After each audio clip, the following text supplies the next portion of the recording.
very good friend of mine. You're handsome. Yeah, he's handsome. Look at him coming in, he's shaking his head. All right, I want you to put your hands together for Will Newton. Yeah.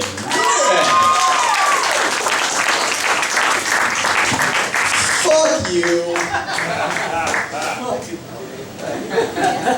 Keep it going for Ryan Mawson, everybody. The Rain Man of Birds Comedy.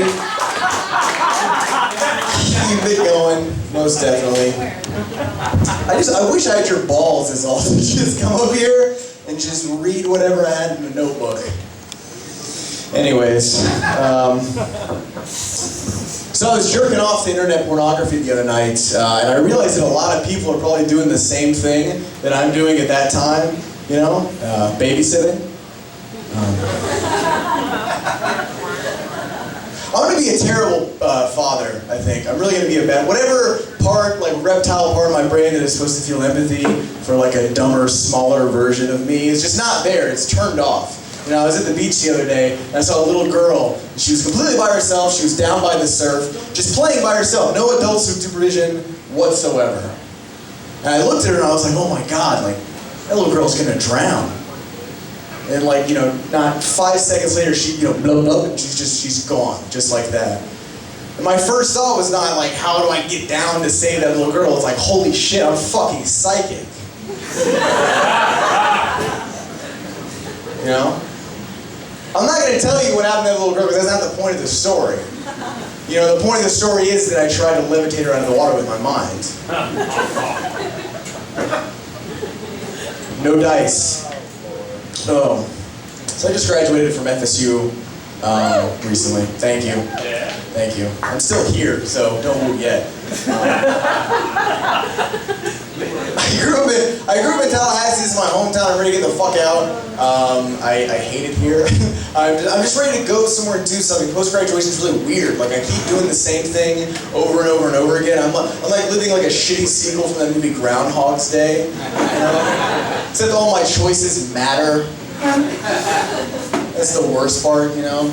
I'm not an adult yet. I haven't grown up. You know, I know I'm an adult because still my number one dream is to see somebody get slid head first down a bar, like Old West style.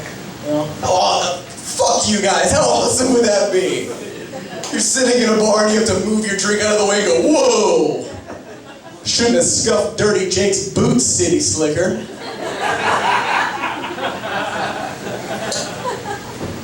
So a lot of people say that I have a drinking problem. I just think it's really cute that the Jimmy John's delivery driver has a better idea of where I was last night than I do.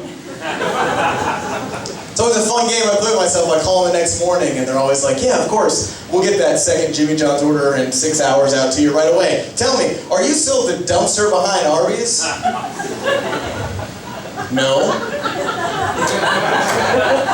Explains all the roast beef around my house, though. It's not bad.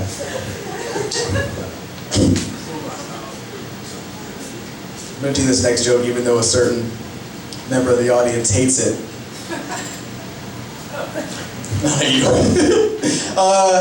I'm from Tallahassee originally, like I said, and there's no real like music scene here. I'm like bummed out, you know. I was walking by the sidebar the other day. There was a flyer outside that said, tonight at the sidebar, come check out Tallahassee's premier 4-piece jazz group, Tom and the Cats.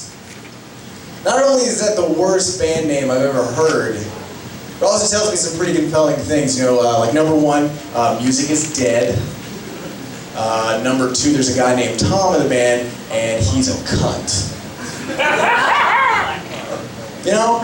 Like, that name is so lame. There must have been like a Game of Thrones level scheming going on to get a name that, like, where's that behind the music? I'd watch the shit out of that, you know? So I go, yeah, well actually, Tom's the only one who had the van who could take all of our gear from gig to gig, and I use that as a power play to get to name the band. My original name? 3 guys and an asshole named Tom. So, I'm doing pretty well right now, but I kind of want to stop the momentum. I'm breaking this. I want to stop the momentum to read something out of the greatest non-fiction book ever written. It's called the Bible? Bible, excuse me. Let's see, I'll just pick a random one. here. This is 2 Kings chapter 2, verses 22 through 24. Elijah went up there from Bethel. As he was going up the way, there came forth little children out of the city. The children mocked Elijah and said unto him, "Get going, Baldy, get going, Baldy." I'm sure he forgives them or something. Elijah turned back and looked upon the children, and he cursed them in the Lord's name. Then 2 she-bears came out of the woods and mauled 42 of the children.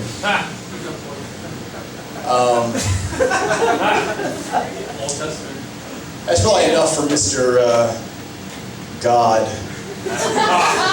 for tonight.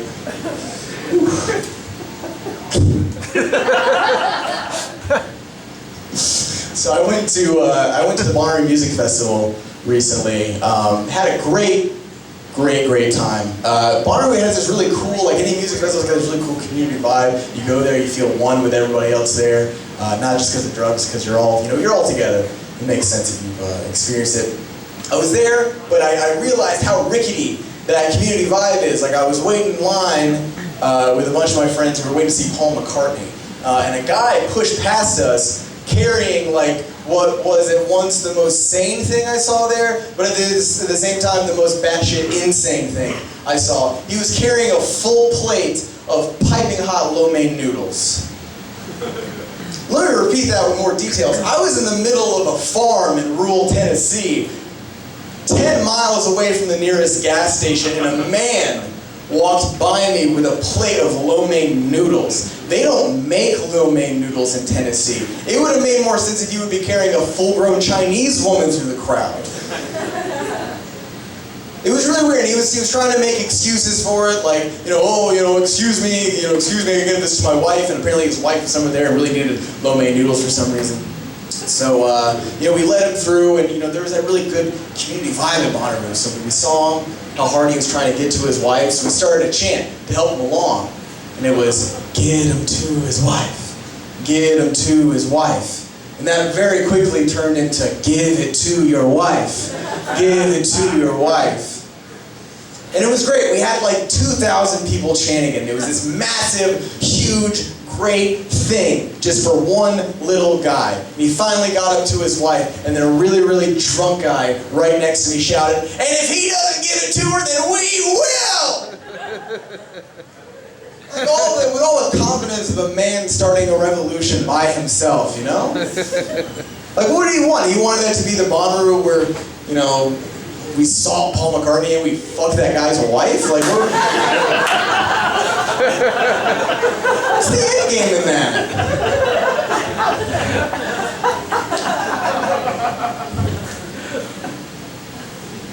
So I was driving around the other day. And I saw a guy with a really interesting bumper sticker. It said, USA 1, Bin Laden 0. And I didn't know we were keeping score, really. I thought that was a little insensitive. I thought, the whole, with as big of a magnitude as the tragedy that is, reducing it down to just a score of ones and zeros is very insensitive, and it kind of, undercuts the whole thing. But if we're really going to split hairs here, like, Bin Laden at least scored 2 points, right? Like, are we really gonna false over that? Just to the issue of fairness. I'm not saying he's a good guy, but just so we all just work, you know what? I'll move on. That's fine. You guys don't want to hear it. That's fine. I recently got as a gift a 2012 Chevy Camaro, and I can feel your hate already. So let me explain.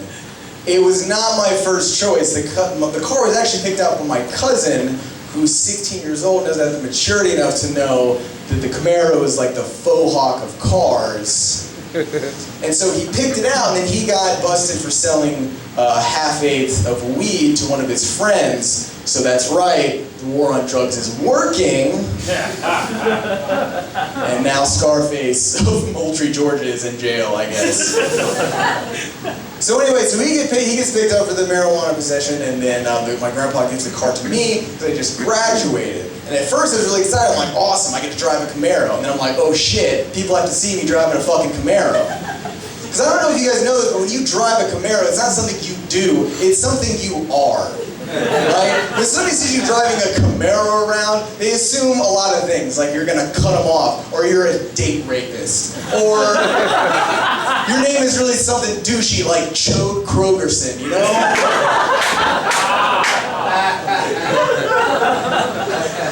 I don't know what to do. It doesn't make any sense to me. It was actually really funny. My cousin tweeted the other day at King Kush, so he learned his lesson.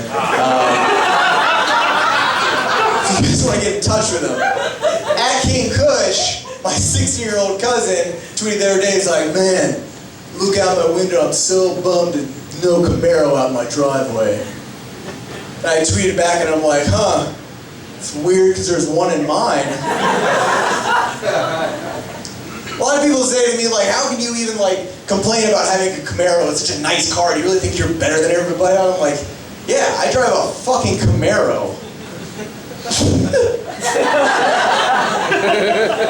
I should probably end stronger than that, shouldn't I?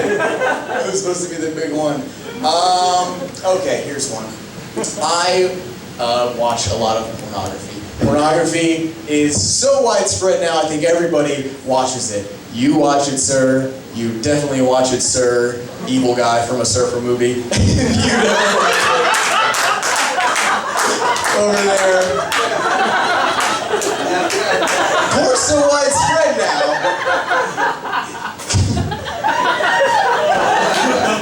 Get off my island, bro.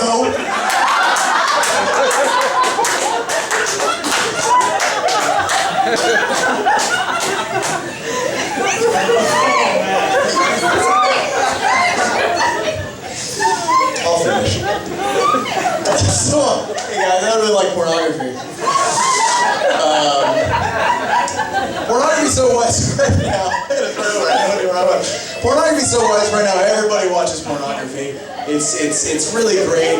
They should have sponsors for porn now. It's so big, right? Like, it should be like NASCAR. Like, how great would it be if at the end of the video it just said, this cum shot was built for tough. That's all I got. Just remember when I made fun of that guy, and I know how I'm mad. Thank you guys so much. Broke it.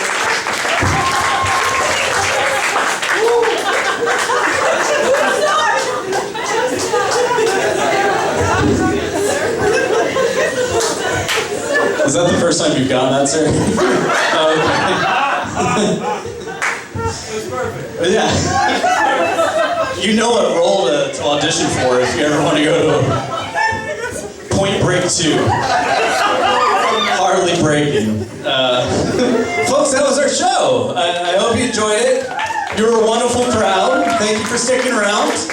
We do this every Wednesday night for free, for freezies.